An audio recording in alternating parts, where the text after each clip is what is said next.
Hello, everybody, and thank you for listening to another episode of the No Fluff MSP Marketing Podcast. Today, I'm super excited, super honored.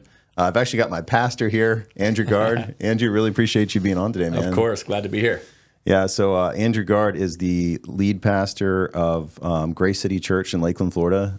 We've been going there since the chapel campus. So Crazy. Had to be at least like 8 years now Yeah. since you guys. Yep. And, you know, it's kind of funny. I talk to Lindsay all the time about, one, how much you guys have, you know, gotten our whole family closer to God, but also just how good of a leader you are. Thanks. Like, especially me trying to, you know, I was a leader at the business I was at, but now I'm like leading my own business. Totally. And so in addition to like looking up to you and Christina and really the church in general, from a faith perspective, there's been this whole other side that I've been wanting to pick your brain about, which is like the business and marketing perspective Right. and the leadership perspective. Because I see that with you all the time. Mm-hmm. Like people just on point, you know, they're there, they're doing it. And when people mess up, you give them so much grace. Like, you know, like Yep. if somebody messes the PowerPoint up, like you make a funny joke about it, you know, it's just, Right. you could just, it's just clear. There's just like this sense of trust and leadership. And it's clear as we're going to talk about kind of how much you guys have grown and kind of your vision for the whole thing. And it's Right. just, it's super inspiring. So Thank I really, you so much. really, because I just appreciate you taking the time today when being all the things that you're doing. Yeah. So, Of course, glad to be here. yeah, man. So we're going to start off with an easy question. Okay. Not an easy question at all, but, you know, it's funny. When I was an employee, I used to kind of think that vision was fluffy. You know, I was like, oh, vision. You know, we did like these vision traction organizers. I was like, oh, this is... You know, Yeah, like we couldn't think of anything to do today, so let's do a vision dreaming session. Yeah, it's like, shouldn't we be working? But, you know, and it's funny, but as I moved into leadership role of Hall Tech, it started to click more. And then now that I'm running my own business, I'm like, oh my gosh, how Yeah. important that is. Right. And so, you know, I kind of wanted to get your thoughts on that, seeing how you have quite a vision. Now that I run a business, obviously that my perspective on it has changed. What does vision mean to you, and how important is it to the success of Grace City Church? Yeah, I think it's hard for me to separate the words vision and culture, right? Because your vision is what you want it to be, and your culture is what it actually is. Yeah. Right? Yep. And the goal always for every leader of any organization is to close that gap, right? Is to close the gap from your vision. Man, this is what our company, in my case, like our church, like this is what it is at our best. Like this is the vision when we started Grace City Church 9 years ago. This is what we saw. This is what we had anticipated. And then it's going, okay, does our culture support what we're trying to do? And is it actual? Is the vision that we have kind of actual? And so I think for us, I think it always starts at the top, right? It always starts with leadership. You won't have the culture that you desire. You will have the culture that you are. So I think for Christine and I, we have just always been very clear to go, you know, if we want people to be at an 8 or 9 in an area, then we have to be at a 12 in that area. It's just the way it works. Yeah. So if we want, for example, like our church to be very generous, Yeah. then we have to be very generous people. Yeah. If we want our church to be an incredibly kind place, where it's like, man, it doesn't mean that we don't have to have difficult conversations. It doesn't mean that we don't have to address things. But man, if kindness, and, you know, and again, in my world, right, it says the scriptures tell us it's his kindness that leads us to repentance. Yeah. So it's not his righteousness, although he is righteous. It's not this or that. It's his kindness. And so for us, I always wanted a big part of our ethos and culture at our church was to be kindness. And if people, in fact, I hear this all the time, when people walk into our church, they're like, whoa, Yeah. like people here are so nice. Yeah. People here are so kind. And it's not by accident. Yeah. You know, it's the same way that like if you go to Disney World, Yeah. you discover very quickly, these people have been trained. You know, it's not by accident. It's not just that Disney only hires nice people. Yeah. It's those people have been trained to go, this is what matters here. This is how we do it. This is, and so for us, we think the same thing in terms of our, what we do with church is going, man, I want our distinctives to be obvious. Yeah. I want when families start coming to our church, when individuals start coming to our church, I want people to go, they must talk about that a lot. Yeah, exactly. That must be in the training. That must be communicated from the platform. Like that must be the spirit of what they do. Yeah. And I think, again, that's just when I think of vision, I think of culture, and it's like, man, does your culture support the vision you have? And so we spend a ton of time investigating our culture, addressing our culture. And then when something's kind of wonky in our culture, we try to address it pretty quickly. Mm-hmm. We try to jump on it. Maybe there's tension on the staff, and you're always going to have tension on staff. Yeah. And so maybe you have tension on staff, and maybe some of that tension was handled in a way that was very harsh, that wasn't reasonable. That would be another part of our culture. Is I pride myself on being a very reasonable person. Yeah. I'm going to fight for what I believe in and all that, but I want to be a reasonable human, right? I think that's going to help your friendships. That's going to help your marriage. That's going to help your parenting. That's going to help your business, whatever. Yeah. And so, So for example, in that situation where maybe we have somebody that operated outside of the culture, man, sometimes that's just a walk to the car after a day of work and going, hey, man, this is who we are. Yeah. Exactly. And so it's all good to have conflict, all good to have confrontation. Yeah. Just want to make sure that maybe we tweak that a little bit. And what I found is a 7-minute walk to the car once in a while with somebody saves me from a 2-hour conversation in 6 months. True. Yeah. Yeah. That's a really good point. And so I think that's what we try to be quick to jump on the culture stuff so that it serves the vision stuff. Yeah. I love that. Yeah. Yeah. I mean, that's really an interesting perspective on vision and culture that I've never heard before. Like, obviously I've heard how important culture is, and I'm huge on that. Like, when you first walk in, our core values are up there. Yep.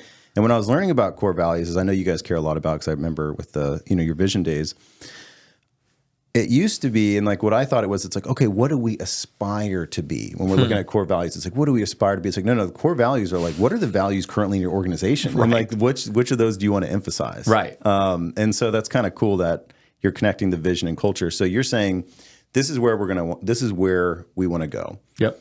This is the culture of the organization, which may be here, it might be here, whatever. And it's like, so your goal here is to bring that together, and you do that through fast action. I'm sure there's recruitment pieces to it, but it's more of like, we're going to be super intentional about these core, I guess, culture values. Yeah. In my world, it's communicated in a variety of ways. So one thing I believe is you attract who you are. Right, that old adage, right? And I do believe that you attract who you are. And so it always starts with, okay, who am I? Am I growing? Do I carry these attributes? Nothing worse than a leader who's communicating values that they don't possess. Totally, 100%. And nothing will erode credibility. Nothing hurts the organization. I think the leader's better off saying nothing about that aspirational thing if they're not it. True. And so, I think for us, so there's the aspect of when people are being onboarded at our church. Hey, I want to be a part of Grace City Church. Just even from like a volunteer or from like hey, I want to be on the team, or hey, this is my home church. Yeah, man. In our membership tracks, we're talking about all this stuff. Yeah. Hey, here's who we are. Here's how we think. Here's how we operate. The term we use is this is how we do chicken. Right? Because there's a number of ways to do leadership. There's a number of ways to do business. There's a number of ways to do church. And so in my world, in fact, this keeps us from even being self-righteous, because, we're okay with going, hey, look, there's a number of ways to cook chicken, and it's all chicken. Yeah. This is just how we do chicken. Yeah. And we are committed to cooking chicken the way we do chicken, And so I think it starts in that onboarding process. And then when it comes to staffing, 98% of our staffing is in-house. So for our church, for our organization, it's different than maybe other businesses. We have people to pull from that are like within our organization that are, their families come to the church, they serve on a team or whatever the case may be. When we're hiring people, though, we have a Grace City Leadership Institute that we are raising up, students, when they're in college. Yeah.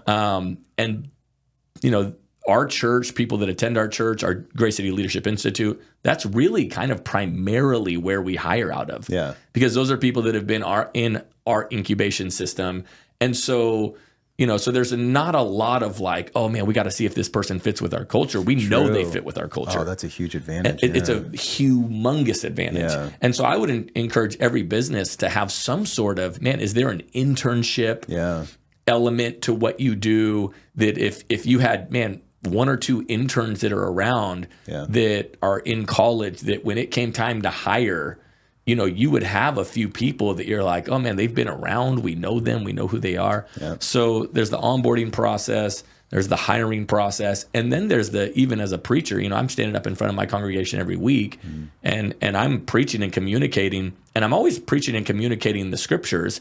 And in addition to that, I'm communicating our culture. Yeah. So I'll use a really like fundamental example. A couple weeks ago, I was preaching a message, and at the end of the message, I think one of the things that has made our church, I think, great over the last 9 years since we started it, is it's pretty gritty. Our church has never been the most convenient church to attend because the parking's terrible and there's no seats because it's packed out, and so our church has been really gritty and kind of down for whatever, which is great startup when you vibe. Very startup vibe. And we've kind of been in that startup vibe for 9 years because we just have always been too big for the space we had. Well, we're in the project right now of doing this massive building and massive building project. And I already know from a culture dynamic, it will change the ethos of our church, because they're walking into this multi-million-dollar building that's going to be awesome and it's going to be excellent and all that kind of stuff. But I still want our church to remain gritty and moldable and down for whatever.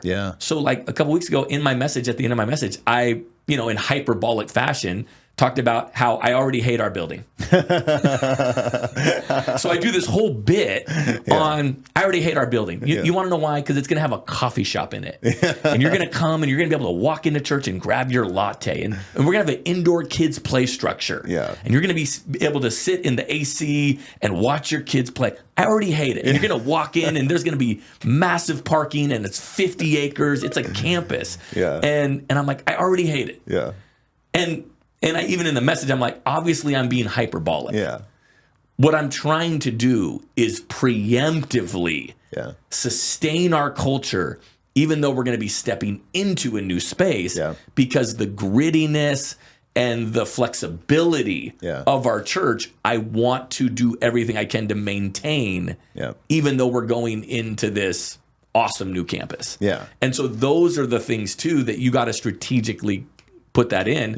So for the next 14 months until we get into the building, I'm going to be getting that kind of stuff in messages so that I'm sustaining that culture that I think makes our church special. Man, I love that. And the other thing is, like, how do you turn such an epic, incredible building into gritty? It's like, that means that there's going to be a bigger thing next. Right? Like, it's like, if this is the gritty now, like, where are we going next? Like, that's so cool. I mean, we've been praying a lot about the building and just seeing the plans, like how thoughtful, intentional you guys have been every step of the way. And it's got to be crazy. Because again, like 9 years ago, you were in our living room. I've seen those with 40, 50 people. And then I remember the chapel camp was, like that was, we were all like tight. And then now this, which obviously is a beautiful building, but you're right. It's like, it's not where you want to be. So like you've had this vision probably from the start. From the start. I had an idea of what I wanted our church to look like and be like. I think, there's again, like every business, like every industry, right? There's multiple ways to skin the cat. And I think, just, you got to know what you want to build and what you're trying to do. You don't got to have all the details ironed out from back to front, but you got to know the spirit of what you're trying to build. You got to know. So for example, for me, one of the things that I really wanted from the beginning is I wanted to have a full-on, like, a campus. Like, I wanted a place where it's going to be big enough for a church, like a massive church. It's going to be big enough for a counseling center, because we really believe in people's mental health. I wanted it to be a place where We could have our Gray City Leadership Institute housing. Yeah, that's so cool. And so with that said, I had to make sure that I kept my eyes on what we wanted to build, because I have a lot of friends that build kind of the way they scale is they have more kind of campuses, right? So they, instead of building like the big thing, they start doing campuses. And every business, everything is dealing with a finite level of resources. Yeah. And so what I knew is if we start popping up campuses, even though we need the space, we will never be able to get that. Yes. Because we have finite level of resources. Yeah. And so that took a ton of restraint. Yes. Because I'm seeing friends pop up campuses and they're doing well. And you're like, oh man, that's great. And our church was bigger even than some of these churches that were popping up campuses. But I just knew what I wanted. Yeah. And then we'll have a day where we're popping up campuses and doing that kind of stuff. Yeah. But that's going to be year 15, 16, 17, 18 kind of type stuff. Yeah. And so that's why I always tell entrepreneurs or leaders or people that run businesses of going, just know what you want to build. Yeah. Otherwise, you'll find yourself doing things to try to keep up with somebody in your field. Yeah. And you'll go, now I built a company I don't even really like. Yep. Yep. This isn't why I started doing this. Yeah. I started doing this so we could be nimble. I started doing this so we could have a vibrant culture. I didn't just do this to be big. Yeah. Yeah. I did this because there was something specific about what I was trying to do. What a perfect way to sum up that question too. Because it's like, not only is vision important so we get where we got to go, but it's just as important so we say no to all of the other things that, are going to distract us from the main thing. 100%. And it's so hard because of social media. It's so hard because you see what everybody else is doing. Yeah. And you would have never thought, like, that's not the thing that was in your heart. Yeah. But it got put in front of your eyes. And now is that what I want to do? Like, and it's like, no, it's not. It's funny. I just said, so you say no to all these different things, but I remember one Sunday you preached on, you don't have to say no to things. It's what you want to say yes to. Yeah. And it's funny because at that time in my life, I was vaping a lot. Yeah. And I hated it. Yeah. I hated vaping because it made me anxious, and it I just didn't like it. Like I don't like people knowing I was doing it. Yeah. So I had to hide it, which is like kind of weird to have to hide anything.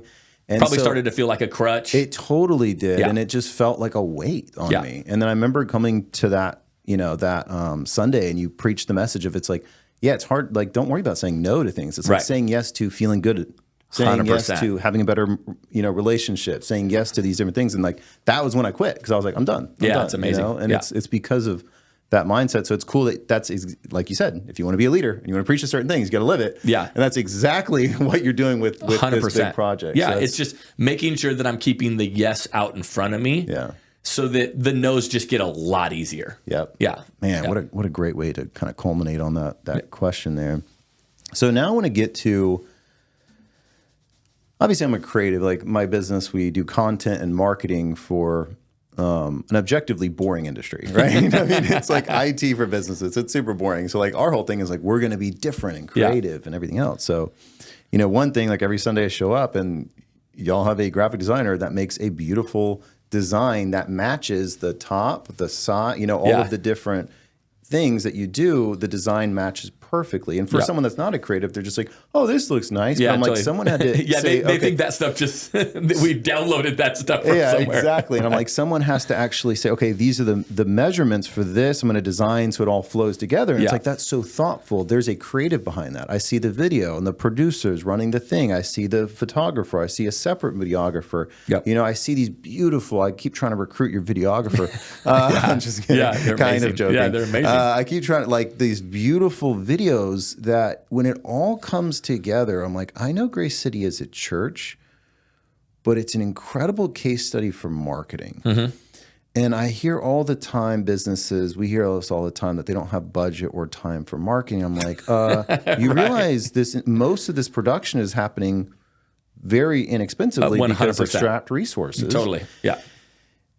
And so it's not an excuse. I mean, I get it. There's a church, there's a faith component, but at the same time, they're really excited to get that experience. Yeah, 100%. So we can take the faith out of it and say, no, doubt. people are still very hungry for experience if you give good creative and leadership. So How do you go about like managing so many creative individual, and like how do you keep these talented people engaged on like, this is what we need to do, like we have to do a lot of it because it's not just Sundays. Yeah. We also do all these events and we also do all this stuff. Like, how do you manage all that? Yeah. There's a ton, man. Like we are constantly looking at how we're doing in that area. What are shifts that we need to make? What are ways that we can better utilize our time? Like right now, actually, we're kind of shifting a little bit, even how we're navigating our social media and going, okay, what's the purpose of the Gray City social media? Term we've been using a lot lately is forever content. Of going, okay, we're going to kind of move away, spending like as much time as maybe we are on some of the very temporary, hey, this event's coming up, you know, kind of type thing. And it's like, doesn't mean that we don't need to create any content for that stuff. It's just, how are you budgeting the time? Yeah. And we're going to start spending more resources and more time on forever content, stuff like this, to be honest. Yeah. It's, you know, just focusing more on forever content, like a message that you put on that can live forever. Yeah. And somebody can find this in 2 years, even content like this. Somebody can find this in 2 years and it will be as helpful for them in 2 or 3 years as it is the day you put it out. 100%. And so songs, you know what I mean? Like, man, somebody can find that clip of that worship song that our team did in 7 years and it will be as helpful as it was. But that graphic about the men's breakfast is obsolete the day the event happens. Totally. So it's just allocating where you want that time to be and really discerning what actually builds the message of what we're trying to do and what's just nice to have. You know, so we're going to our teams and going, hey guys, the Gray City social media is no longer going to be a bulletin board for your event. A good way to put it, So you're going to have to be more creative for how you communicate and recruit people to come to your event. Yeah.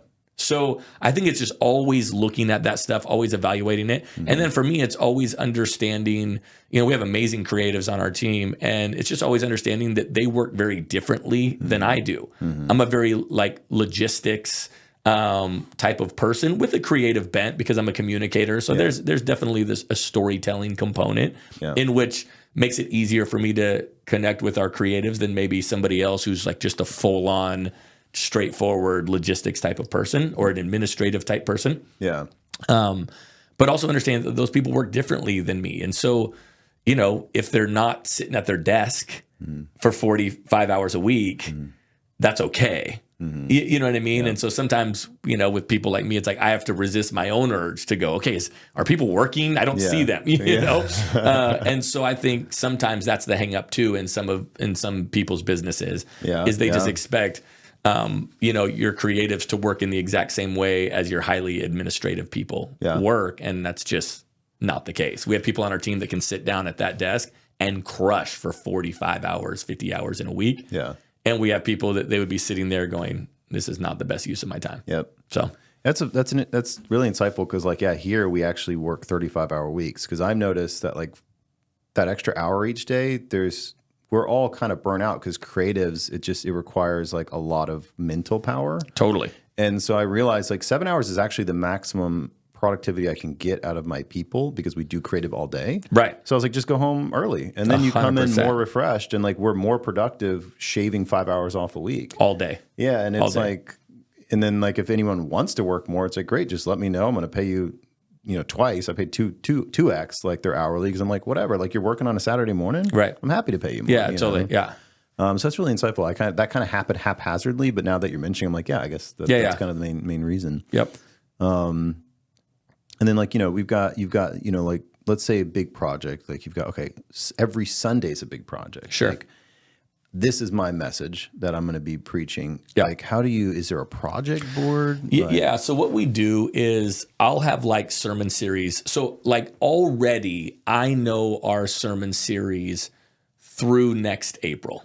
Cool. Yeah. Yeah. So through next April. So we're we're April, you know, early April, mid-April, 2025. I know our sermon series through April 2026. Oh my gosh. So that gives kind of our team, and usually at the minimum I'll be 4 to 6 months ahead. And then right now, I'm maximum about a year ahead because I'm actually going to do about a 9-month sermon series on just discipleship. Wow. Just what does a follower of Jesus, what are the main things that every follower of Jesus should be a savant at? Yeah. And so that's what we're going to so every month is going to have a theme. It might be relationships. It might be financial stewardship. It might be forgiveness. Yeah. 1 month. So every month is going to have so obviously that kind of preparation helps a creative team. Yeah. So 100%. so it is incumbent on the leader. Yes. To do the creative work up front. Yeah. If you want great stuff like that. If you just want like sermon graphics, man, you can give it to them on Saturday. They can throw it up there. Yeah. But if you want them to have a good, if you want it to look aesthetically connected and all that kind of stuff. Yeah. And to be honest, I'm always challenging myself to get better and better Yeah. at that and to get more and more ahead of the game. So then I can pass that stuff on to the team. Yeah. And then I'm explaining the heart of it. Hey, here's the sermon series. Actually, there's 2 weekly meetings I have. One of them is with our team lead, so that's our executive team that I have every Monday, and then the other one is like a 30-minute touch point with our creative team. Oh, really? So those are the only 2 meetings Great. I have every week, and it's just a 30-minute touch point. We look over the services for the next 2 weeks. Hey, here's this Sunday, and again we've already been looking over this stuff, but we just touch point. What's going on this Sunday? What's going on next Sunday? And then also in those meetings, we'll start looking at Easter a few months out and Christmas Eve a few months out and Grace City Conference a few months out, stuff like that. Yeah. And so I have a constant touch point every single week on Wednesdays with those guys. And then go ahead. and then usually at those I'll go, hey, here's the sermon series in 4 months. Yeah. And here's the heart behind it. And now they're communicating that to all of their team and designers and stuff. I love that. I think there's a couple things anyone can learn from that. It's like the more proactive you can be on what does the calendar look like. That a year out would give a marketing coordinator. So for the owners listening, like if you have a marketing coordinator, like don't just say, what are we doing next week? Like give them as much leeway as they can get because they can start putting the pieces together. And like that's really how you get a long-term marketing message out. And it's easy for somebody like me to underestimate how long that takes because I don't do it. Yeah. I don't know how long it takes to make a graphic. Yeah. I don't know how long it takes to make a like connected theme. I don't know. Yeah. I know how long it takes to write a message. I know how long it takes to, all that kind of stuff. And so I want to give them as much time as possible. I think that's err on the side of too much. 100%. Yeah. That's great. And like one thing I always notice, like, cause I know how much video production, like how much time it takes. You got to get the right people. You got to get the setting. Then you got to get it all ready for the time that's going to come up. And it's like every week you guys have amazing videos. I'm like, this requires so much planning. And now it's making sense. Yeah. Right. Totally. Like it's making sense. Like, okay, we're far out. We're going to have this video at this time. You've got 2 months to produce this thing. Right. 100%. That's gold. I need to do better at that myself. Yeah. And those guys know what's coming up for like Grace City Conference. It's like late September. Yeah. It's like, that's great. That's, they got 5 months, 6 months ahead. Yeah. They know what's coming up for that. So that's awesome. And the other thing is like, and I feel like I do a good job at this because I think it's the only way to scale any organization. It's like you have to put really strong like processes in place, and then you have to kind of give really good direction on a weekly basis. Yep. But I do not micromanage. I'm like, this is where we're going. This is like the process. I'm hiring you because I really believe in you and I trust you. Right. Let's get it done. And then it's like, as long as we're checking weekly, we can kind of make those incremental adjustments. Like I'm not in their project board almost ever. Right. Yeah. I'm like, just send it to me when you think it's ready to rock. And I'm just going to say, no. And this is what you exactly. do. And I think that's where a lot, especially small businesses, struggle. It's like they just want to like have a piece. They want to be too involved. Right. And it's like you're limiting that person. Like 100%. And you got to know where your primary skill set is. You got to know, even as if you're the boss, what's the primary thing I bring to the table? Yeah. And if it's being in the mud in this stuff, and for some people, different pastors, different leaders, or different business owners, it's like, yeah, you're actually pretty proficient in that. So you might get your hands in the mud a little bit more than I would. Yeah.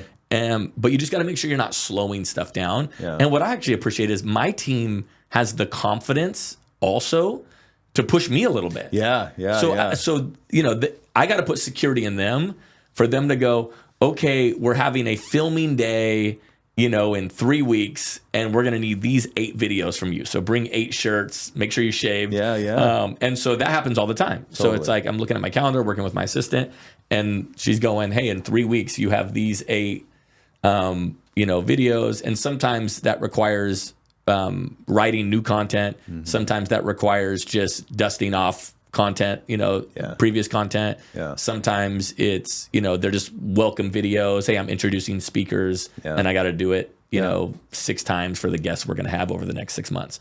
That's great. But the team's pushing me. Yeah. They're putting stuff on the calendar and I'm seeing it and going, okay, I got to be ready for that. Yeah. That's so cool. So, yeah. Yeah. There's a moment that I was so proud of it, because most of my team is pretty young. So I'm 32. Most of my team, the whole team is 25 and under. And most the person that may end up being the chief operating officer of the company is 22. Yeah. Right. And so it's funny because at first everybody was kind of a yes man. Yeah. Like, here's Tar's crazy, silly idea. Like, everyone says yes. Yeah. Like, They're happy to have a job. Yeah. They're happy to have a job. And I'm so proud of, especially in the last year, we did this massive conference. It was like $500,000. It could have bankrupted the company, but it's like, you know what? This is where we got to go, because we can't just be content. AI is going to make content almost obsolete in a few years. We got to kind of move more towards community as well. Yeah. And so how do we build community? We got to get real people in real rooms, right? Yeah. And so we took this big risk. But it's funny because throughout that process, people said no to me a lot. Yeah. And I loved it. Yeah. People were like I would have an idea and they're like, no, I don't think that's great because of this. And they would provide their recommendation. I'm like, this is great. Yeah. I need this. It's the best. And I want this. And it was like this pivotal moment in the organization where I realized they're not worried about their job. Yeah. They're worried about exceeding in their role. And that means telling me that no, we can't add that in because then it's going to make this other stuff suffer. Yeah. That's when I knew. I'm like, okay, the gears are turning without me. Yep. That was. And that's a beautiful thing in an organization. We have a rule: best idea wins. Cool. Yeah. And so everybody has to, myself included, you check your ego at the door. Yep. And I don't care if it comes from a first-year intern or me or Christina. Yeah. And everything in between. It's like, the best idea should win. Totally. Every single time. That's and cool. so we get in a room and exactly what you said, people are throwing out stuff. And it's like, nah, I don't think so because, and I go, oh, okay. And I always, as a leader, try to be clear when somebody can change my mind and when they can't. True. So there are times where I've stepped into meetings and I'm going, hey guys, I feel in my gut this is what we're supposed to do. Yeah. Here's why. Yeah. Bop, bop, bop.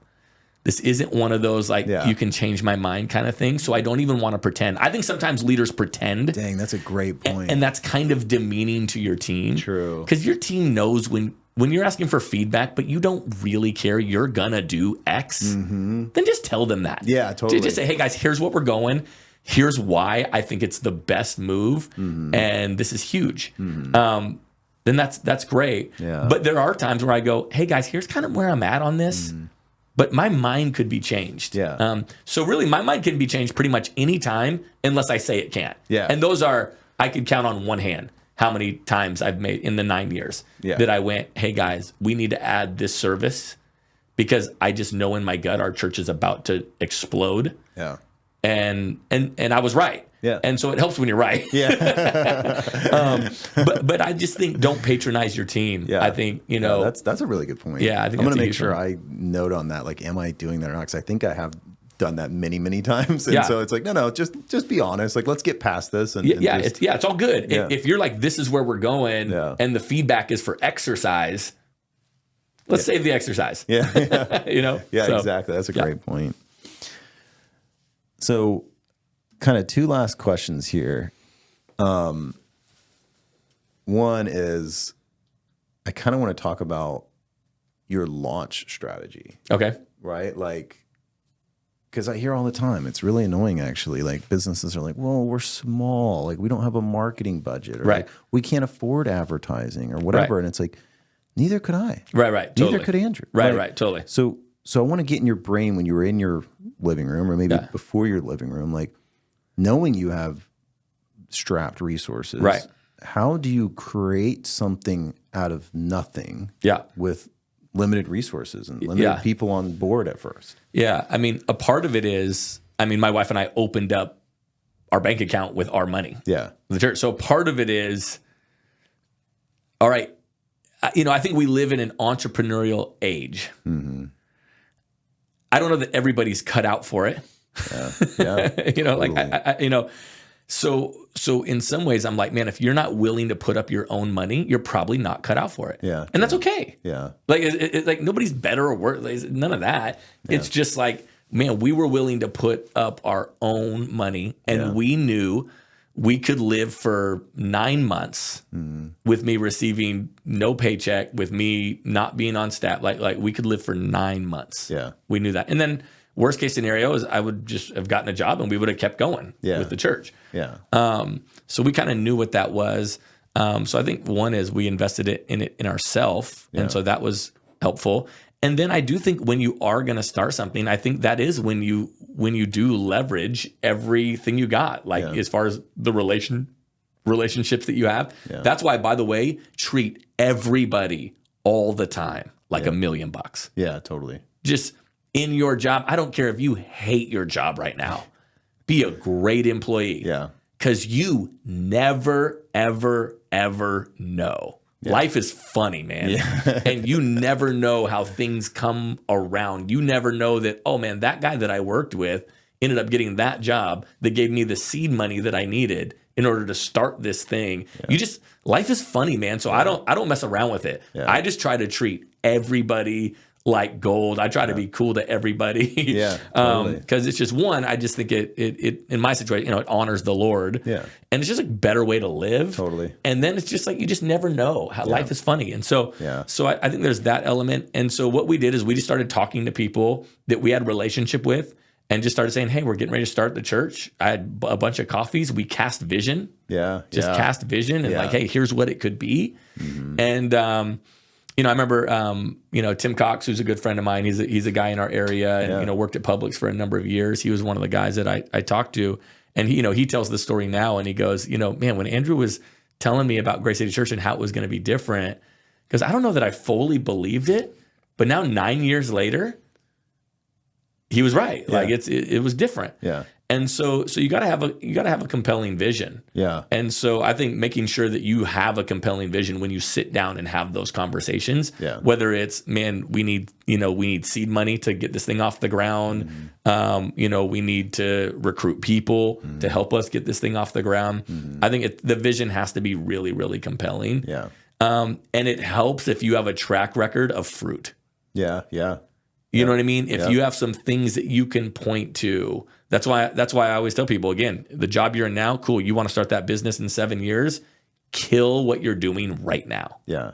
Because you will have something to point to. But if you kind of go from job to job and you're kind of mediocre at all these jobs, and then you're sitting down talking to people going, hey, here's what I'm going to start. Yeah. People are going to go, you couldn't do that much when you had resources of a real company. Yeah, exactly. How are you going to turn nothing into something? Yeah. And so what was nice is Christine and I had a track record of every environment we ever worked in going, man, they got there and it got better. Yeah. And so I think that was a big part of it too. And so, so we started gathering about 40, 50 people in our living room. People started sewing into it. And at the very beginning too, we didn't try to do too much. Yeah. Like we didn't have a youth ministry at the beginning of our church. We didn't have a young adult. Like it was just like, for us, it was, we're going to gather for church. We're going to start groups, get people grouping up, and we're going to get people involved on the team. Yeah. That's it. We're going to be amazing at those three things. Yep. And outside of a building, those things don't cost a lot of money. Yeah, true. Yeah, exactly. It costs us nothing to recruit in our world, in church world, to recruit city leaders. And give people that doesn't cost us.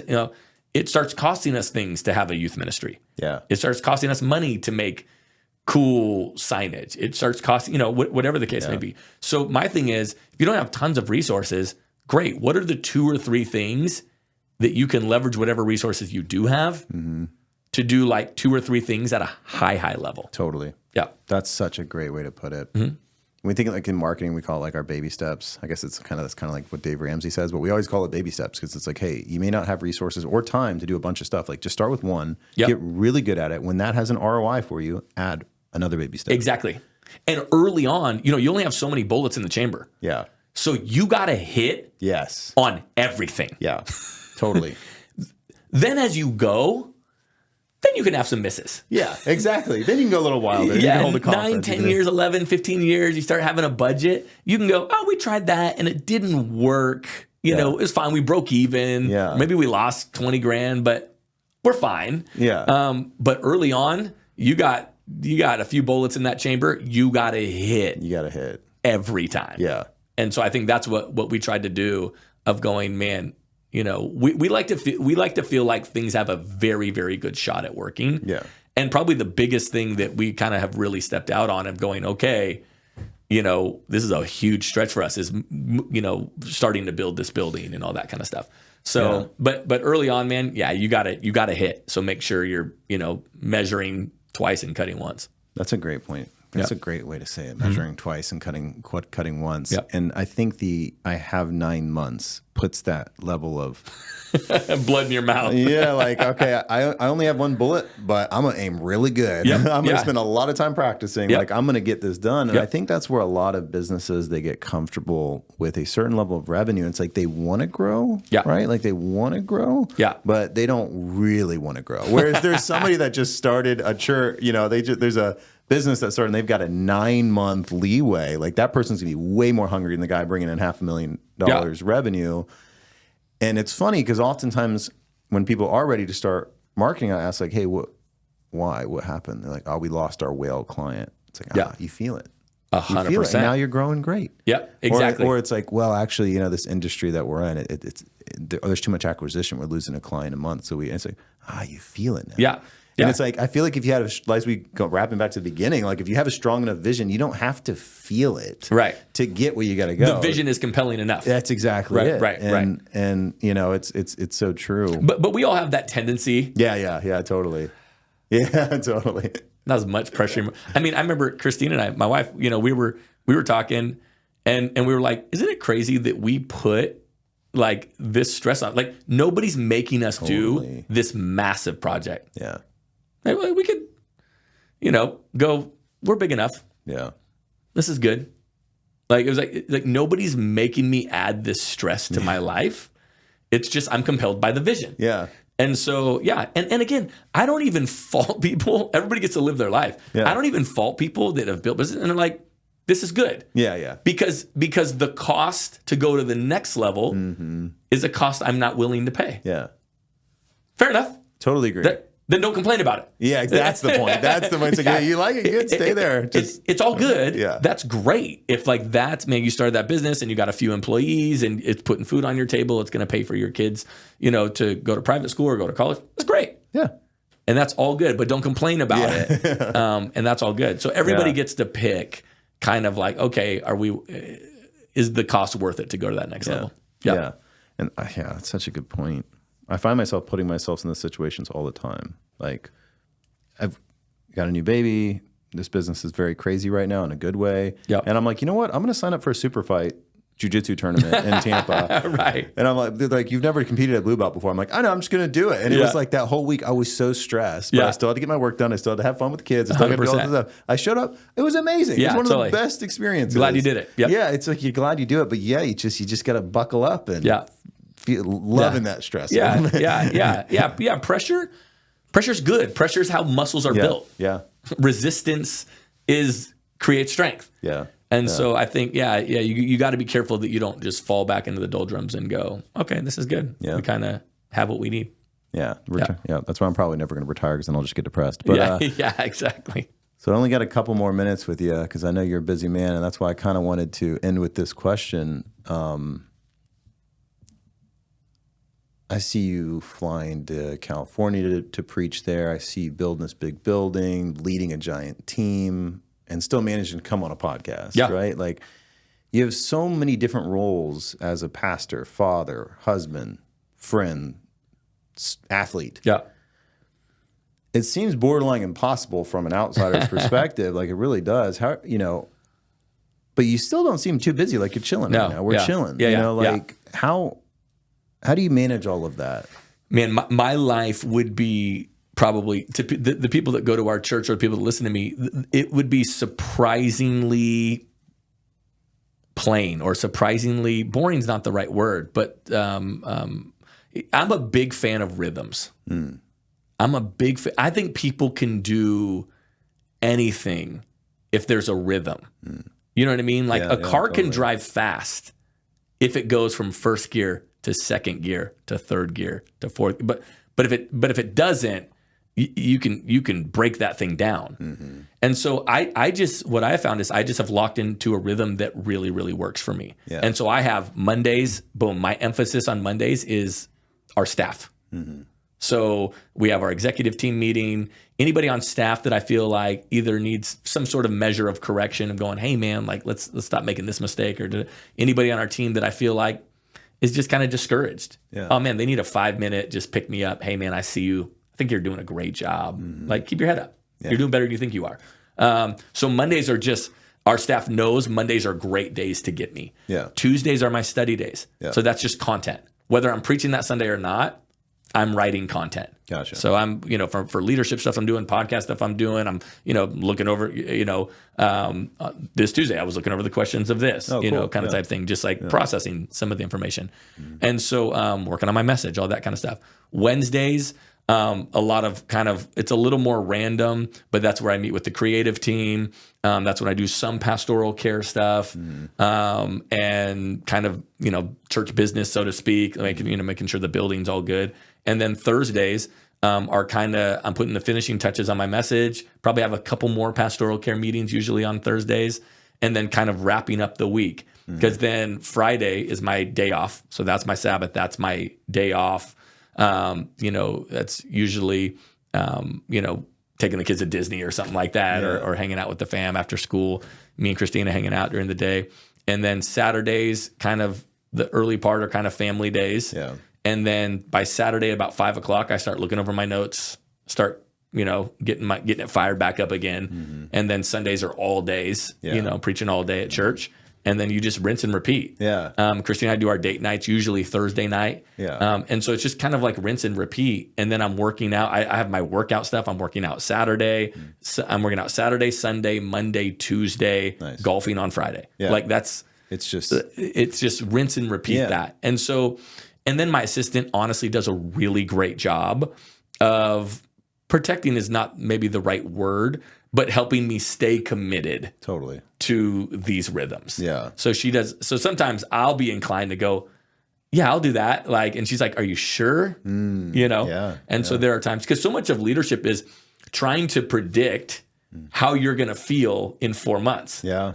Yeah. So it's like, okay, do I want to do that obligation? I don't know how I'm going to feel in 4 months. Yeah. Am I going to be tired or worn out, or will that thing actually give me energy? Yeah. So, and my also goal is not scheduling my calendar. Most people schedule their calendar to 100%. And it's just like, if I can schedule my calendar to 80%, then I'm open for some divine interruptions. I'm open for some things, Yeah. And so I think that's a really big thing. But I just have found a rhythm that works for me that includes rest, that includes, when I'm going hard. Yeah.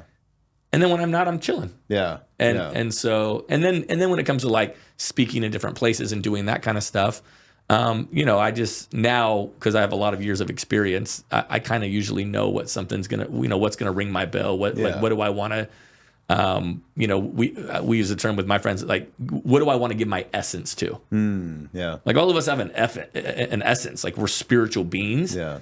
And so, sometimes I've done something, or I go to things and I go, man, like, I don't know that I would do that again. Yeah. And that's okay. It doesn't make that thing bad. It doesn't make anything. It's just like, it's all good. Yeah. And so I just have tried to create a rhythm that really, really works for me for the long haul.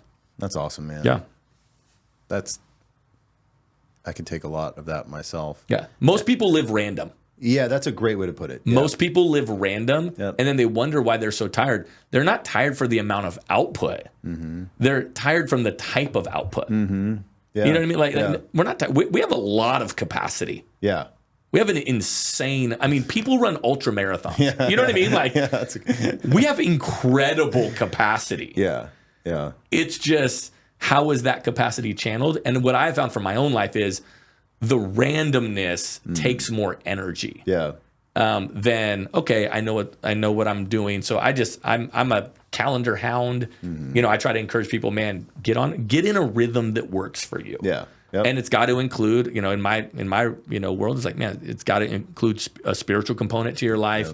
Yep. You know, for me, it's like, man, go to a house of God, like go to church, like, you know, a workout, you know, some sort of rhythm. It's not everybody has to, you know, do jiu-jitsu competitions, but it's like, but some measure of like getting your body active, you know, sharpening your mind. You know, I encourage people, man, like read. You don't have to like read. You know, I do about 3 to 4 books a month. Cool. But I always tell people, man, do 1 book a month. Yeah. Do an audio book a month. Yeah. It's great. Yeah. Just when you're driving around in the car, just put that on. Like, and so I just think life's about rhythm. Yeah, I totally agree with that. Yep. Yeah, like there's certain things like it gets crazy here, and it's like I don't miss Wednesday morning jujitsu. Like I can't. Right. It's like it's for my mental health. Like I know that when I show up, I'm going to be a better dad, a better leader because I was able to get my outlet. 100%. And I always tell Lindsay, and Lindsay's super great at like making sure we schedule around that. Like she'll make sure I can do that twice a week, right? Because it's like.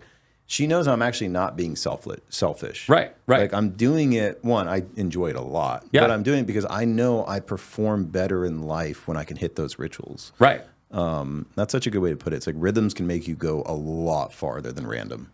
A ton further, 100%. And I think too, so much of it is resisting feeling bad. Like if you're a leader and you're like leading an organization, I know what it's like to like feel bad when you're like not there in the office. You know, like sometimes you can feel bad. Like for me, a game changer was my Tuesday study days. Yeah. I that was like a new thing that I put in my rhythm probably 5 years ago, 6 years ago. And it was an absolute game changer for me. Yeah. Because it was like, oh man, okay, I got to be in the office and be around our team and be around people. And then also give 20 hours, you know, or 10 to 20 hours to a message, and try to craft something amazing that I'm going to present to thousands of people this Sunday. Yeah. And I just couldn't do that being in the office all week. Yep. And so I had a mentor of mine go, dude, I take a day and I'm just not in the office. And that's when I write 70, 80% of my message. When I started doing that, it was a game changer. So I think sometimes it's not feeling bad for being committed to the workout, not feeling bad to being committed to the hobby, not feeling bad for going, hey, this day I get out of the office because I get a lot of administrative stuff done. Yeah. That's great. Some of you need to make that adjustment, you know? Yeah. And I think it'll help a ton. That's super insightful, man. I really appreciate that. Yeah.